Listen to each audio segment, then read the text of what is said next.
dalam rangka pemusnahan barang bukti yang diagendakan hari ini, Pak Kapolda selaku PJ Gubernur, saya mengucapkan banyak terima kasih dan penghargaan yang setinggi-tingginya. 2, 1.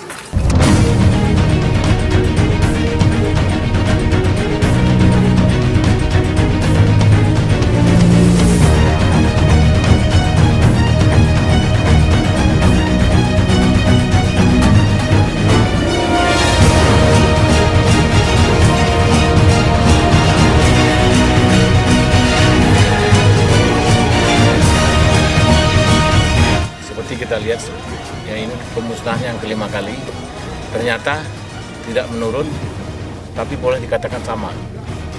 Berarti kita harus lebih tingkatkan lagi operasinya.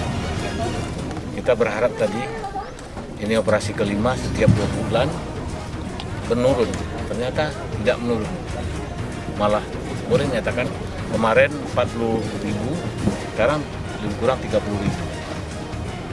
Nah, cuma sekarang modusnya yang beda. Dulu masih agak terbuka, sekarang pakai truk pasir, pakai botol yang lain.